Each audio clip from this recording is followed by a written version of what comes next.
Les gars, je vous retrouve toujours pour une seconde vidéo, toujours à propos de la conférence de Carlo Ancelotti, donc toujours devant le Santiago Bernabéu.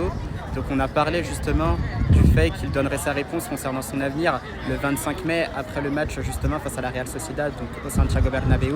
Mais il y a aussi eu d'autres déclarations du mystère qui ont fait tout simplement parler, notamment le fait justement qu'il parlait d'Arda Güler, un Arda Güler comme vous le savez qui doit jouer beaucoup plus dans le 11 de départ du Real Madrid, mais comme je le disais, pas forcément sur le côté.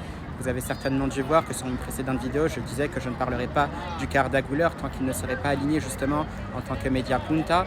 Media punta, comme vous le savez, ici en Espagne, il s'est vu comme un numéro 10, donc les numéros 10 à l'ancienne qui sont là justement pour mener le jeu et distiller de très bons ballons, comme Zinedine Zidane a pu l'être, comme Juan Román Riquelme a pu l'être également, Pablo Aimar aussi, donc c'est un peu dans ce registre-là que je vois Arda Güler beaucoup plus performant. Ancelotti l'a d'ailleurs dit justement qu'il serait meilleur au milieu de terrain, qu'il a un style de jeu justement qui n'existe plus beaucoup dans ce football moderne-là et notamment dans l'effectif du Real Madrid. Et on se demandait tout simplement mais pourquoi Carlo Ancelotti ne l'a pas aligné tout simplement avant si c'est pour sortir justement ce genre de déclaration. Donc c'est vrai que sur ce cas-là, ça reste assez flou. On a hâte de voir si Arda Güler sera aligné donc face au Celta Vigo dimanche. Et pour la suite, il a parlé du cas Jesus Bayejo. Alors je ne sais pas justement si le défenseur espagnol sera aligné en tant que titulaire dans cette composition de départ du Real Madrid. J'en reparlerai justement dans une prochaine vidéo parce que je ne vois pas forcément Jesus Bayejo titulaire dans la défense centrale du Real Madrid demain.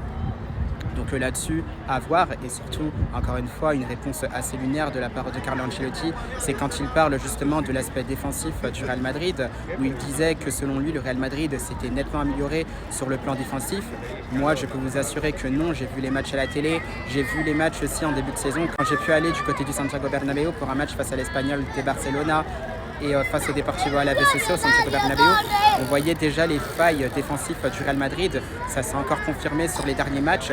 Et lui, il dit justement que le Real Madrid aurait progressé sur l'aspect défensif. Moi, c'est vrai que j'en doute fortement. J'ai aussi posé des questions justement à des fans madrilènes qui étaient aussi autour du stade donc il y a quelques minutes. Et justement, c'est vrai qu'on est assez dubitatif sur justement les prononciations de Carlo Ancelotti concernant l'animation défensive du Real Madrid. Donc là-dessus, on verra bien. On espère qu'il y aura de l'amélioration parce que c'est clair et net, le Celta de Vigo ne viendra pas en touriste donc ce dimanche à 14h. Donc on aura hâte de voir les réponses sur le terrain de la part du Real Madrid. Allez, à bientôt pour de nouvelles vidéos. À la Madrid!